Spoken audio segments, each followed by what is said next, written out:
Okay, so good day everyone. So we are to present the Indigenous People's Art. So here are the learning outcomes. Identify key indigenous groups and their traditional art forms. Describe the cultural and symbolic meanings behind various indigenous artworks.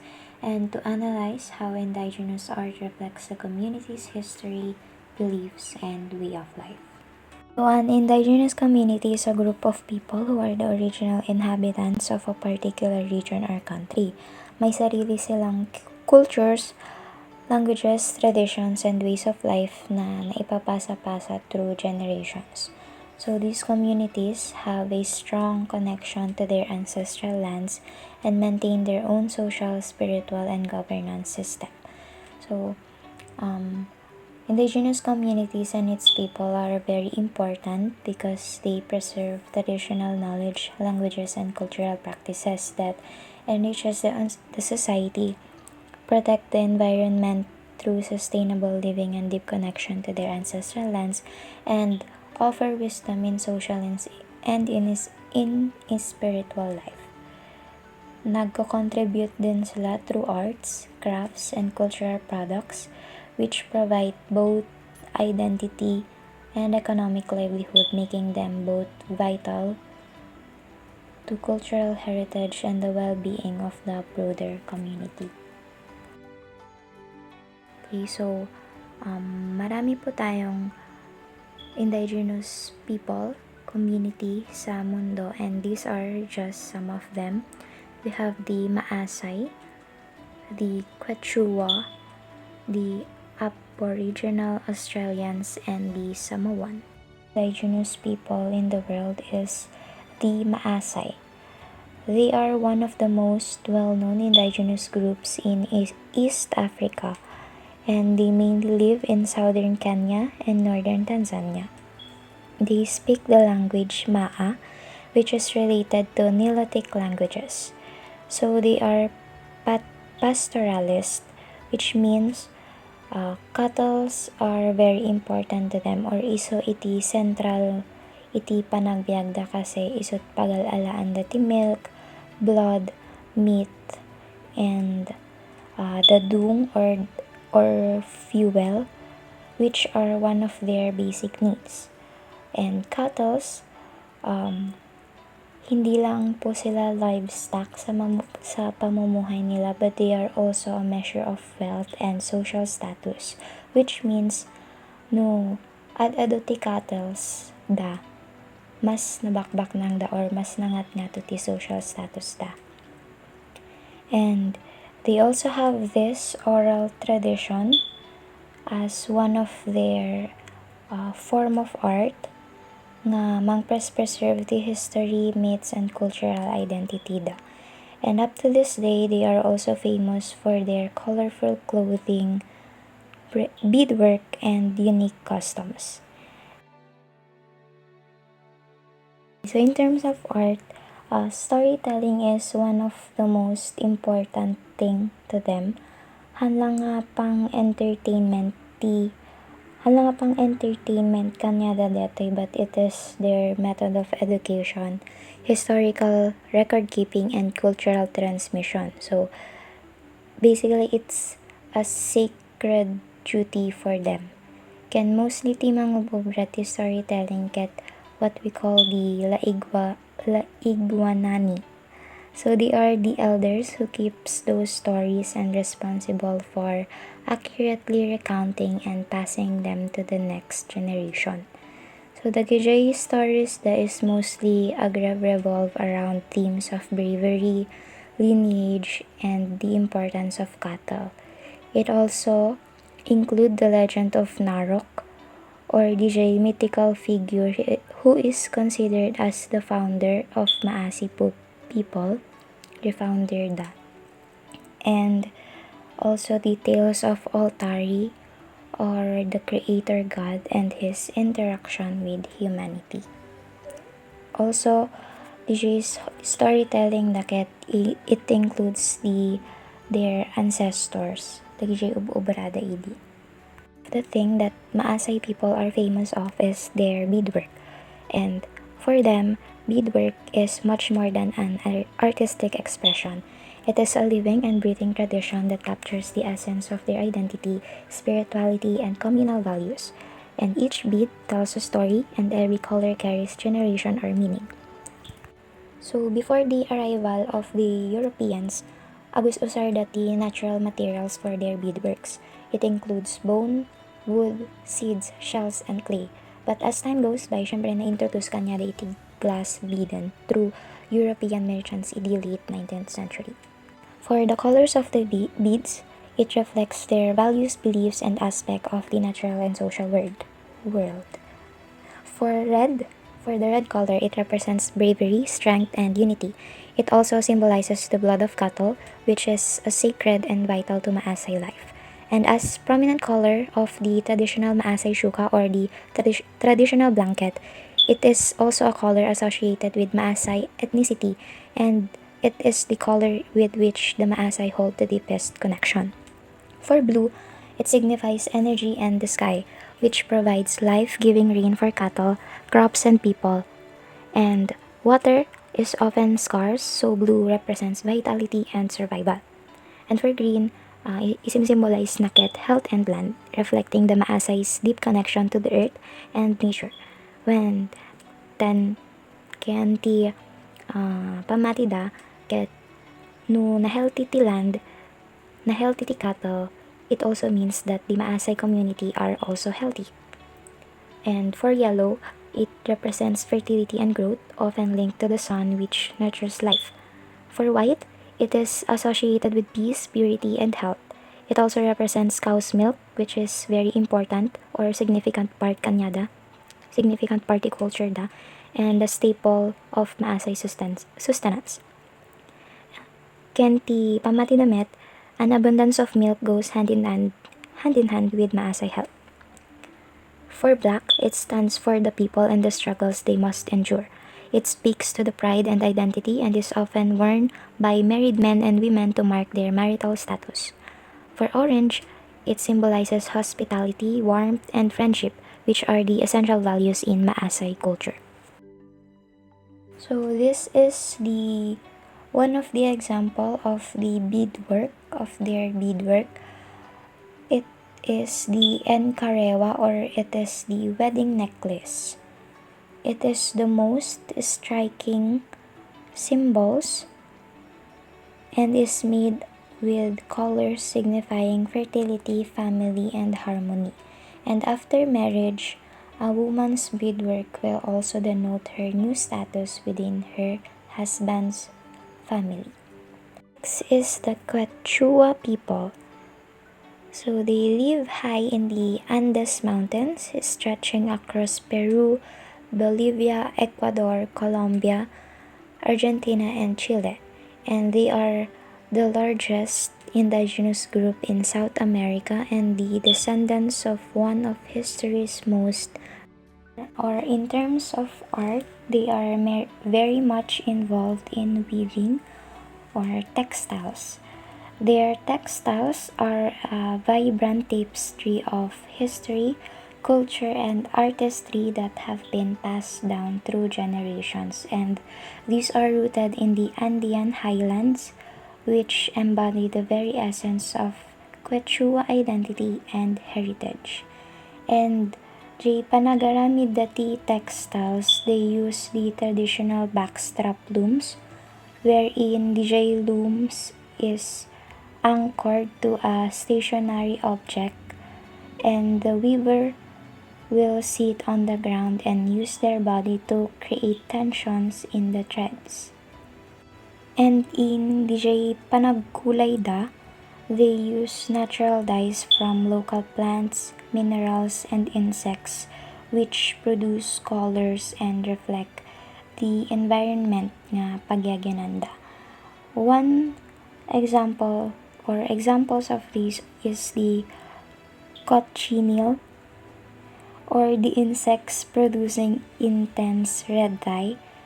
For the indigo, which is blue from plant sources, and from various plants for the colors of yellows, greens, orange, and browns. And for mordants, the fixed dyes and varying shades. Colors. Red and orange symbolizes or associated with sun, symbolizing warmth and life. And for the blue and greens, it's associated with sky and earth, representing harmony and balance. And for the patterns of their textiles, inspired Suna Kadijay flora and fauna, Kadijay Andes mountains, such as the animals and mountains. And example is the llama, data animal nga data. It is a very important or vital part of their culture, and it often appears in textile design as a symbol of strength and resilience. And also deep respect to their ancestral lands is also evident to their textile designs.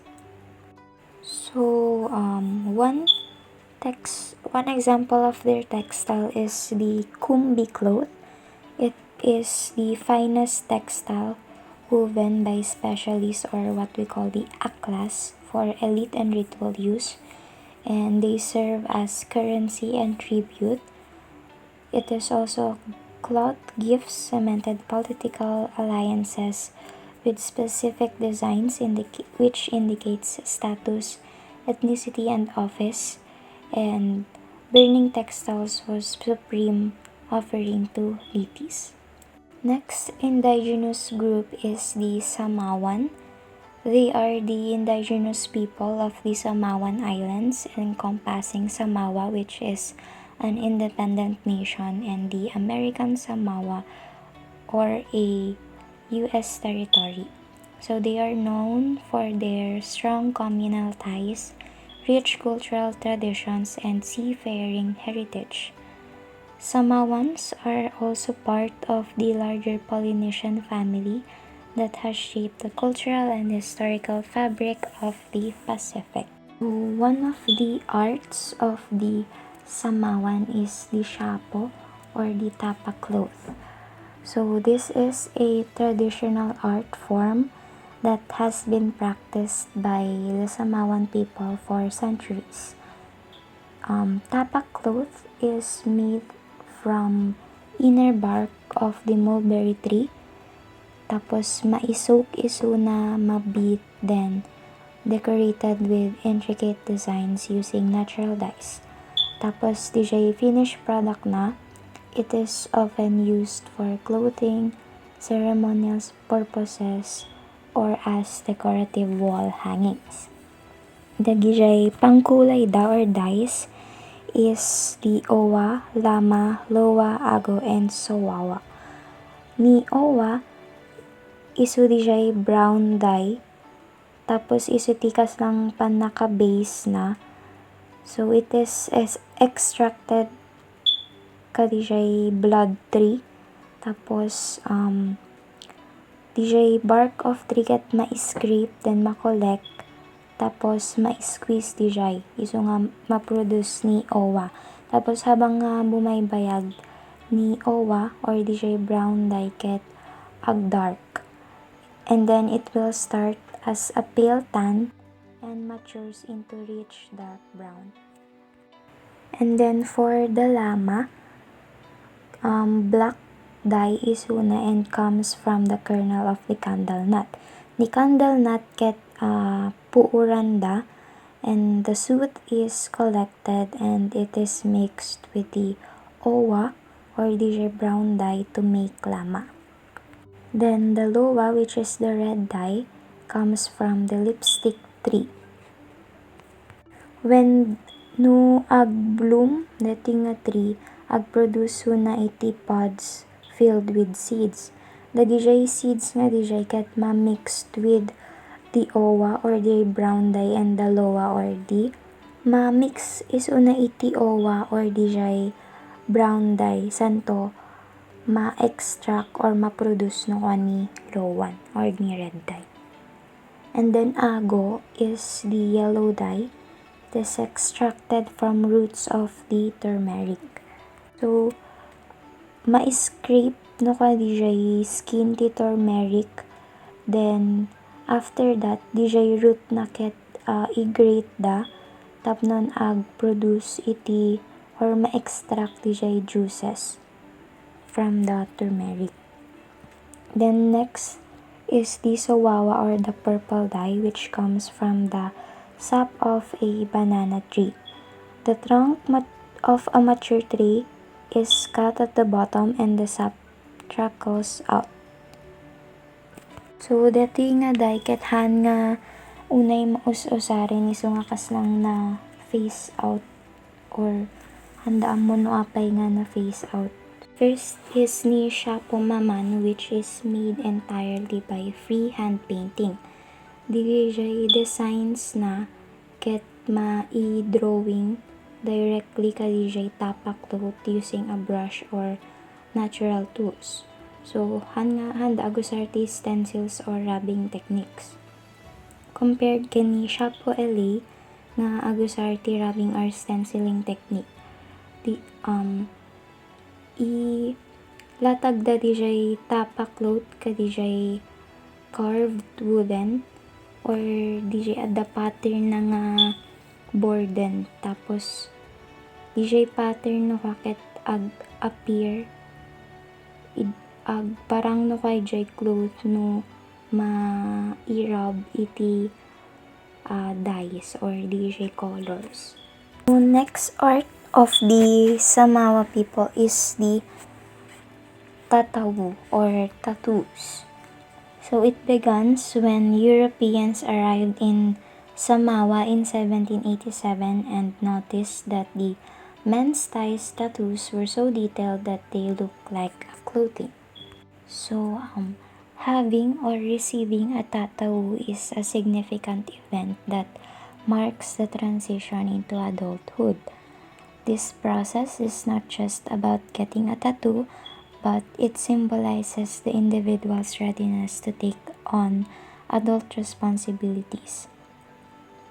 The pain endured during the tattooing process is seen as a testament to one's strength and bravery.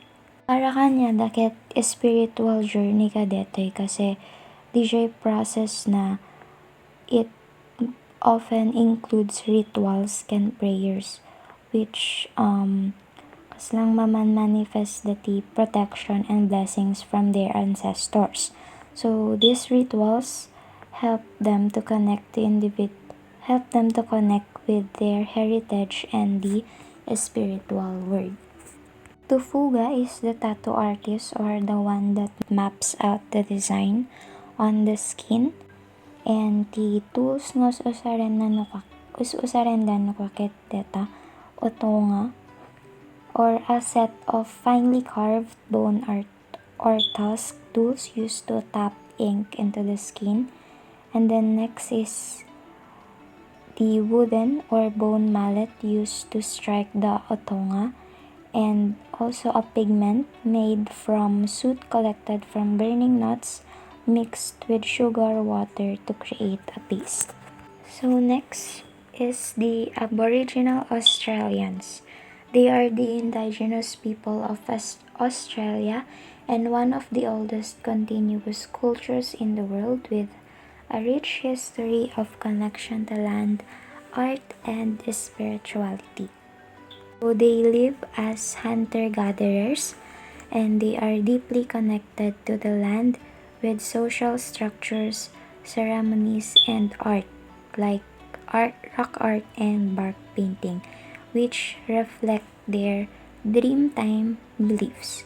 So ni Dreamtimes ket para kanya da iso iti time of creation, when their ancestral spirits shape the land, skies, animals, and humans. It is both a creation myth and a living spiritual framework nga manggagayad kanyada tapnon to understand the world, their culture, and their relationship with nature. So for their artworks, one of it is the Wangina painting. This is a distinct spiritual figures with large round heads and halo-like shapes that symbolize storms and rain. And they are created by the indigenous groups of Kimberley region. So Wandjina are powerful rainmaker spirits from the dream time. They are believed to have shaped the land, created laws, and brought rain. The paintings are sacred and are traditionally repainted by community custodians to renew spirits, presence, and maintain balance in nature. Lagitoy spirit figures ket kinanayon nga mariprepaint in rock shelters by the community custodians tapnon ma-maintain ti power ken presence ta. Another one is the bark painting, which is a traditional art form wherein artists paint on strips of tree bark, usually from the eucalyptus tree, using natural pigments like ochre, charcoal, and clay. So, dagijay makol-collect da nga barks from trees ket ipapudot da, then i-flatten, then i-dry da. Ken dagijay pigments nga usaran da ket natural earth colors which are red, yellow, white, and black, which are made from ochres, charcoal, and clay. Tapos dagijay brushes nga usaran da is made from twigs, reeds, or human hair. And their techniques in doing this is the cross-hatching and fine lines. So these are just the common techniques that they use. And the pattern often represent our ancestral beings, totems, and dreamtime stories. Their bark paintings get usually inspired from dreamtime stories, which includes the creation of myths, ancestral journey, and loss of the land. So for them, art is symbolic and not just decorative, wherein specific shapes, lines, and colors carry meanings which are understood by the community. And some bark paintings are used in ceremonies while others are made to teach younger generation about their culture, law, and spirituality. So these are the indigenous group in the Philippines, particularly in northern Philippines, which are the Gadang, Ifugao, Ibaloy, Isnag, and Kalinga. Then next is from the central Philippines, which include the Hanuno or the Mangyan, Batak, and Alangan, which also Mangyans, and the Panay Bukidnon. And for the southern Philippines, it includes the Tausug, Tiboli, Yakan, Mandaya, and the Bagobo Tagabawa. Hello everyone, I am Janela Ramos, and if you think your DIY projects are impressive, wait until you see what our ancestors made with no Wi-Fi, no tools, and zero tutorials. Welcome to Philippine Indigenous Arts. Each of these indigenous peoples group has its own culture, producing their own arts and crafts. Representative arts of some of the indigenous group will be represented in this section. So dito makikita how they turn simple materials into meaningful art that reflects culture and community identity. First is painting, second is sculpture or carving, then weaving, pottery, physical ornaments, and architecture. Let's begin with painting. It is an important aspect of Filipino indigenous art. Historically, painting in the Philippines is not only a form of artistic expression, but also a tool for marking one's identity and achievements.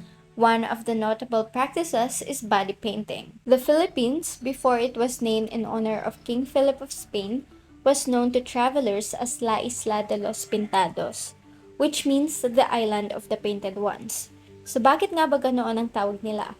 Kasi ang mga katutubong Pilipino noon ay halos buong katawan ang natatakpan ng tattoo o body paint to signify bravery, social status, or life events. So these tattoos were deeply symbolic, with each design carrying specific meanings, like representing the capturing or killing of enemies in battle. So these tattoos were applied by pricking the skin with sharp objects and applying powdered ink. The more tattoos one had, the more successful they were in battle. Kumbaga, mas marami kang tattoo, mas mataas ang respeto sa'yo sa komunidad. Visayan tattoo designs known as batok or patek were bold, geometric body markings that served as symbols of bravery, identity, and achievement among pre-colonial Visayan warriors. These tattoos featured symmetrical patterns such as lines, zigzags, triangles, diamond, and sunburst form arranged in rhythmic sequences that often resemble natural armor on the skin, starting from the legs and arms and moving upward toward the chest, neck, and sometimes the face. The placement of the tattoos signified increasing levels of honor. Mas mataas ang tattoo, mas mataas ang respeto. Some designs also incorporated animal and myth-inspired figures for spiritual protection. Dark soot-based ink and precise pricking techniques created striking black patterns that made the Visayans so distinctive that the early explorers called them pintados or the painted people. So next is the ukir or ukil is an exclusive artistic cultural heritage of the Maranaos of Lanao. It is an artistic design of the Maranao native inhabitants of southern Philippines beginning from the early 6th century Common Era before the Islamization of the area. Ukir is a design or pattern often rendered or curved in a hardwood, brass, silver, and wall painting and curved linear lines and Arabic geometric figures. It is a set of leaf, fern, or vine motif expressed in most of the Maranao's art. There is also gender in the designs of Maranao ukir. Designs designated as male are more elaborate and curved linear, while female motifs are simple and geometric. Male motifs are called ukir adatu, and female motifs are called ukir abay. The basic elemental motifs include the following. For male, we have the pako means fern, the pal means leaf, matilak means a circle, tuti means fern leaf with a spiral at the upper edge or flower. Then next is the pakulungat or a fern leaf with a cut on one edge, at one edge. We also have motifs for female. First is the ulan-ulan means moon or a circle. Next is the biangon means rectangle. Pialang means square. And katimbuang means diamond. And unsod is the zigzag pattern. There are other patterns that signify animals like the naga or the serpent or a dragon. Star-like patterns like the binotoon or the finger-like nail marks called the kianoko. Other motifs called tali-tali are used for edgings and borders. By combining these basic elements into a composition, ukir artists can come up with various stylist creation which identify nature-based designs. One common composition is the armalis made by combining the pako, the pal, and patyok. Designs showing fine scroll horizontal or vertically are called birdo, and using the naga motif in sequence can produce elaborate magayoda. Painting, whether through tattoos or design like the ukir, is more than just art sa Philippine indigenous culture. So the ukir's pattern show how connected Maranao people are sa nature at sa mga ancestors nila. So kapag pinanatili natin ang mga tradisyong ito, na ipapasa natin sa future generations yung pride at connection na yon.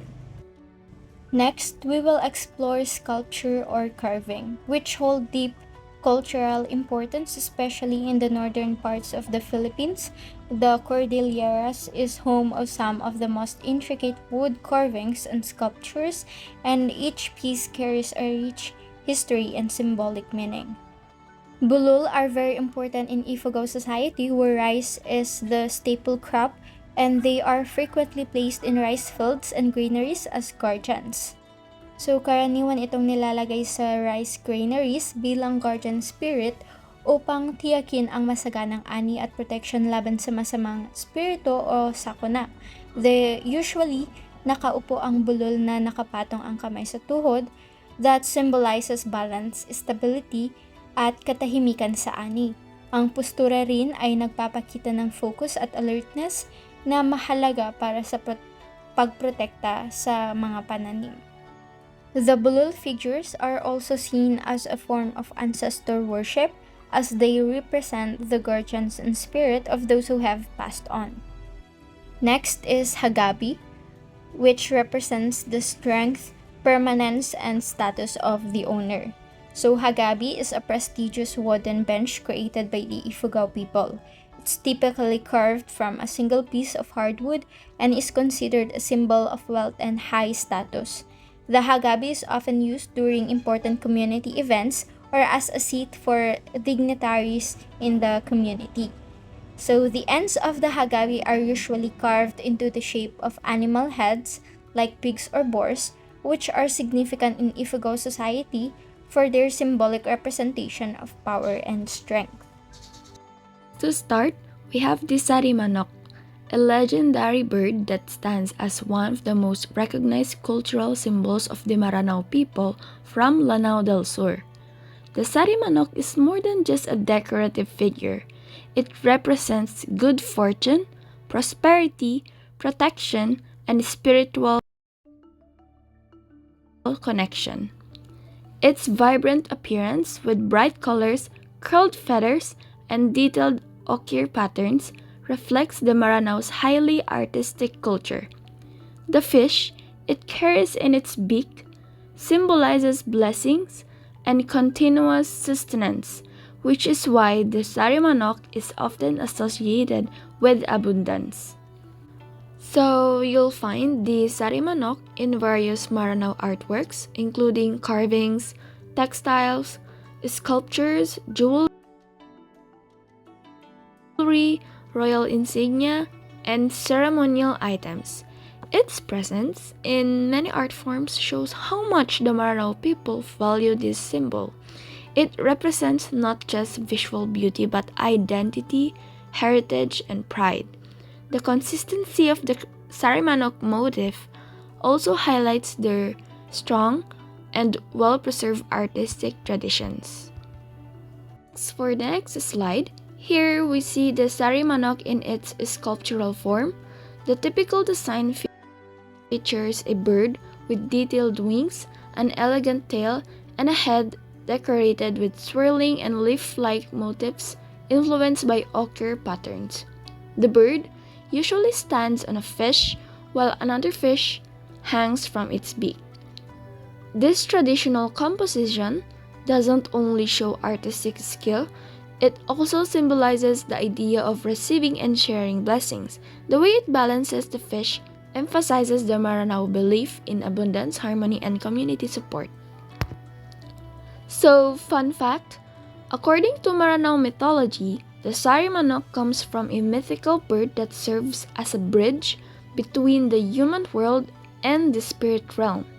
It is believed that this bird, often linked to the mythical creature Itotoro, appears in dreams to deliver messages, warnings, or guidance from the unseen world. So let us now move on to the weaving traditions. We have Tinalak from the Tiboli people and Abel or Inabel weaving from the Ilocanos. Tinalak is a sacred cloth. So the first one is Tinalak. Tinalak is a sacred cloth woven by the Tiboli people of Lake Cebu in Mindanao. What makes Tinalak special is that its patterns are believed to come from the dreams of the weavers, which is why they are called dream weavers. These designs are stored in memory and passed down from generation to generation. So, tinalak usually features a three-color scheme of white, red, and black or dark brown. Each pattern carries meaning and represents stories, beliefs, and cultural experiences of the Tiboli people. So, the tinalak plays a central role in Tiboli culture.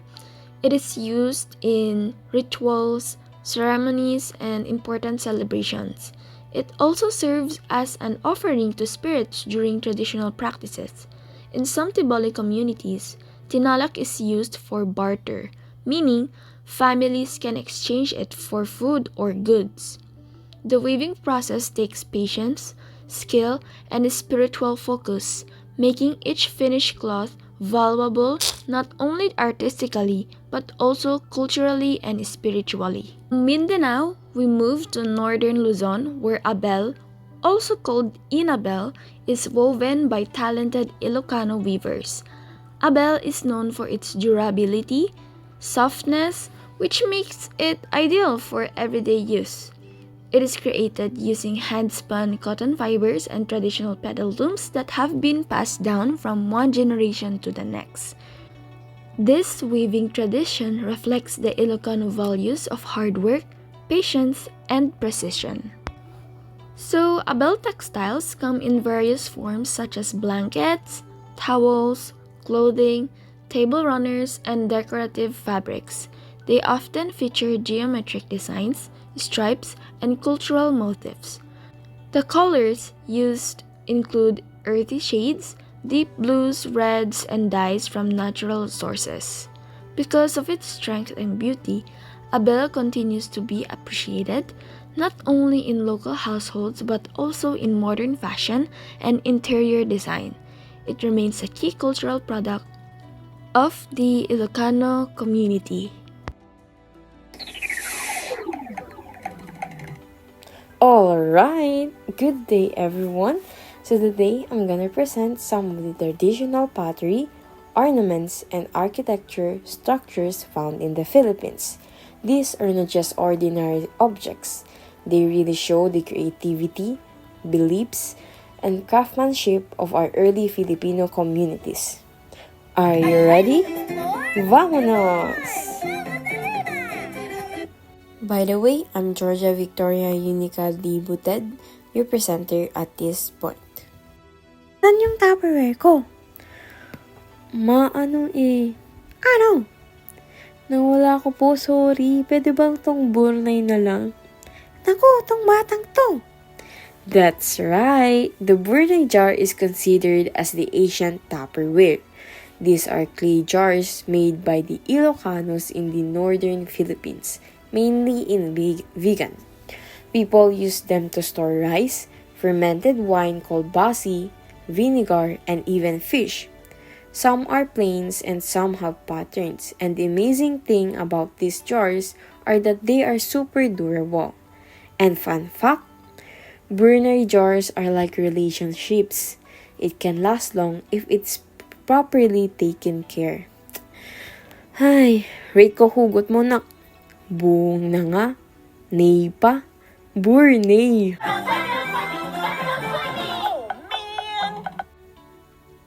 Uy, nasa left side na pala ako ah. Kaya naman, move on na tayo ng mga nakshi. Next naman ay ang palayok. So, the palayok is a clay pot that our ancestors used for cooking. Because it's made of porous clay, the steam comes out really slowly, which makes the food super tender and flavorful. Shut up! Filipinos use it to cook rice, fish in sour sauce, and vegetables. Aside from just being a pot, the palayok really represent traditional Filipino life in the provinces. And if you wanna see where they still make this today, check out Vegan in Ilocos Sur, San Juan in Batangas, and of course our very own here in San Nicolas, Ilocos Norte. As you can see the pictures on the right, these are my miniature cooking toys when I was a kid, which include a mini palayok. Sunod na habang buhay, Kumanta siya! Kumanta siya! Alright, the next pottery has something to do with the afterlife. It is the infamous Manunggul jar, one of the coolest archaeological finds in the Philippines. This jar dates back to 890 to 710 BC and has two human figures riding a boat on the lid. It was used as a funerary container, showing the early Filipinos' belief in the soul's journey to the afterlife. It was excavated from the Manunggul Cave, part of the Tabon Caves in Palawan, and now it's displayed at the National Museum of Anthropology, Manila. So, the pictures that you can see on the left are raw pictures from my phone when I visited the National Museum. So, if you really want to see personally such iconic cultural facts, you have to visit the National Museum in Manila. Don't worry, it's free. Just present an ID and you can now travel to the past. At nag-promote pa siya. Oh, di nyo ako nakita no? Kaya naman, let's talk about ornaments. So first, we have the bawisak earrings from the Ifugao tribe. These are made of beads and shells and the bottom part looks like a butterflies. Pretty, right? They wear these during rituals, dances, and other special events. So you can find them in Ifugao province up in the Cordillera region. The earrings really show the Ifugao people's artistry and their connection to nature. So next, another ornament is the Lingling O, one of the oldest piece of jewelry in the country. It's crescent or omega shape and usually made of jade, stone, or metal. People believe it brings fertility, protection, and prosperity. Na para bang good luck charm yarn? True. Lingling O pieces have been found in Batanes and other areas in the Cordillera. And of course, many are displayed at the National Museum. So next we have the Boaya, a really rare necklace from the Ifugao. Back in the day, only successful headhunters were allowed to wear this because it shows bravery, strength, and high status. The pendants are made of mother of pearl and shaped into sharp, fang-like pieces. Na para bang badass ang datingan. So you can find the Boaya necklace in Ifugao province, and some are displayed at the Museum Cordillera in Baguio City. Wag niyo na ako pansinin, sa gilid lang ako. Finally, let's talk about architecture, specifically the Torogan, the traditional house of the Maranao royalty. Na para bang Disney Castle siya ng Pinas. True. The Sultan and his family live here, and it is also served as a place for important community events.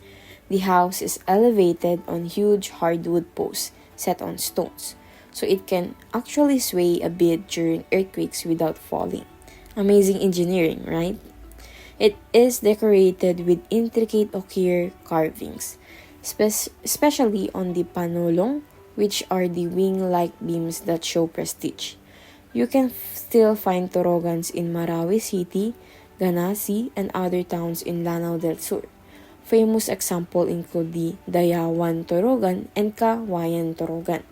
If you want to see in real life the Torogan but can go to Mindanao regions, try to visit the Las Casas de Azucar in Batangas, where you can also see different traditional architectures in the Philippines, because that place will really bring you back in the past.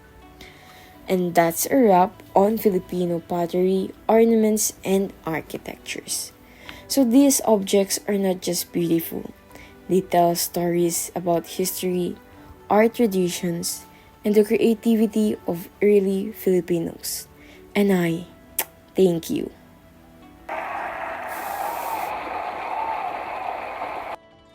Hello, this is Brandon Asherta and I'll be presenting Philippines mythology. Philippine mythology is a collection of ancient stories, beliefs, and oral traditions explaining the origins of the world, natural phenomena, and the values of early Filipino societies. Mythology shaped how communities understood life, death, nature, spirituality, and their role in the universe. Philippine mythology matters deeply in our indigenous groups because it's how they make sense of the world around them. The stories they pass down explain where people came from, why nature acts the way it does, and how communities should live together. These myths help them hold on to their identity and remember the wisdom of their ancestors. Mythology also plays a big role in their daily lives, influencing their rituals, farming traditions, and community celebrations. The gods, spirits, and ancestors they believed in serve as guides, protectors, and reminders of their values. And by keeping these myths alive, indigenous peoples maintain a strong connection to their culture despite changes and struggles in their life. First character we have is Bathala, supreme creator, a god of the Tagalogs, ruler of the heavens and source of all life. Bathala is sometimes said to visit Earth disguised as a poor old man to test people's kindness. He's often depicted wearing simple white clothes, symbolizing purity and creation. Carries no weapons whatsoever to show peaceful authority. Indinale, the goddess of labor and good deeds, goddess who blesses hard work, good behavior, and the fulfillment of one's duties. Some stories say she blesses people during moments of hard moral decisions, not just physical labor. She wears working garments and bracelets symbolizing dedication and good deeds. Anitun Tabu, goddess of wind and rain, deity who controls weather patterns, especially storms, rains, and strong winds. Ancient farmers prayed to Anitun Tabu before planting because she controlled both good rains and destructive storms. Decorated with sometimes flowing fabrics that move like the wind, and sometimes shown with turquoise or blue beads representing rain. Duma Kulem, guardian of the mountains, powerful protector spirit of mountains and forests, associated with strength and wilderness. He's considered one of the most physically powerful deities. Earthquakes were linked to him moving. Dian Masalanta, goddess of lovers, childbirth, and peace, gentle goddess who safeguards young lovers, pregnant women, and infants and harmony. She is one of the most beloved Tagalog goddesses because she apparently never causes harm. She wears soft red or pink garments representing love and fertility. Necklaces with seeds or beads symbolize growth and childbearing. Libulan, god of the moon, patron of homosexuality. Moon god who symbolizes beauty, fluid identity, and protection for queer individuals. In some Visayan beliefs, Libulan was considered androgynous, both female and male, which is why they become a patron of queer identity. She or he is frequently shown with silver jewelry or moon-shaped ornaments. God of good harvest, bringer of abundant crops and successful planting seasons. Fun fact, he is married to Irianale, another labor goddess, the one that we just mentioned, making them a divine productive couple, representing hard work and good harvest. Depicted wearing woven textiles and grain accessories, reflecting abundance and agriculture. Amihan, deity of the wind, a benevolent wind spirit often portrayed as a gentle breeze guiding travelers, sometimes described as taking the form of a bird, especially during creation myths where Amihan helps bring life to the world. Usually shown with feather-like adornments in her human form, or light fabrics representing gentle breezes. Bakunawa, giant sea serpent, enormous dragon-like creature believed to swallow the moon, causing moon eclipses. It is often with glowing scales or moonlit patterns to emphasize its cosmic role. Anagolai, goddess of lost things, protector who helps people recover lost items, memories, or past of their lives, often showing carrying a small bag or pouch. Her jewelry includes tiny charms symbolizing the memories of people. Apolaki, god of the sun, patron of warriors. Fierce sun god who stands for bravery, leadership, and martial skill. Some legends say Apolaki and Mayari, moon goddess, once fought over who could rule the world, which is why Apolaki is associated with fire and intensity. Often wears golden ornaments and sun-shaped adornments, symbolizing light and power. Frequently shown with a warrior attire like armbands and spears. Demigods, Mayari, moon goddess of beauty and strength. Hanan, dawn goddess of who brings new beginnings, and Tala, evening star goddess who guides travelers at night. Fun fact, Mayari and Apolaki, they once battled and Mayari lost one eye in a battle against Apolaki. General term for ancestral spirits or nature spirits worshipped by indigenous people. Every family had its own anito. People kept carved wooden idols inside their homes. Mapulon, god of seasons, deity who controls seasonal changes, weather cycles, and the rhythm of nature. Usually shown with leaf, flower, or vine motifs representing changing seasons. Aring Sinukuan, sun god of war and death. Kapampangan, warrior deity associated with the sun, battle, justice, and the afterlife. Believed to live in the Mount Arayat and protect the Kapampangan people. Often wears red or bright gold garments symbolizing war and sunlight, and often shown with bladed weapons. Lakapati, hermaphrodite goddess of fertility and agriculture. One of the most compassionate deities, bringing fertile soil, crops, and balance. Farmers prayed to Lakapati by offering the first harvest, saying, "Lakapati, pakanin mo kami." Androgynous clothing with gold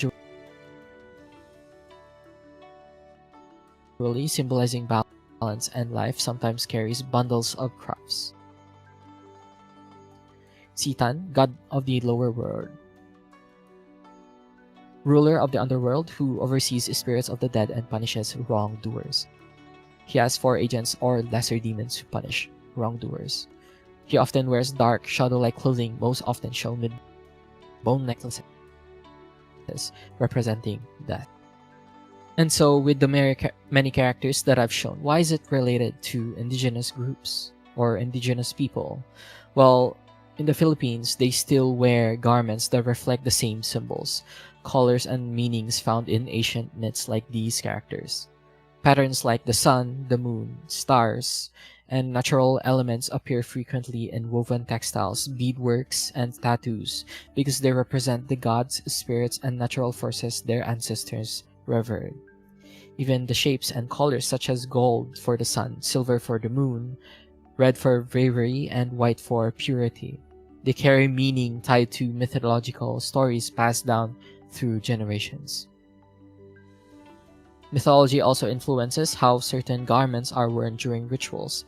Indigenous healers and dancers and community elders choose textiles and accessories that symbolize protection, fertility, strength, or connection to ancestors. And so these designs aren't just decorative, they have a meaning. They're a symbol of the deities, spirits, and myths that guide their identity, beliefs, and a way of life, even in the modern times that we live today.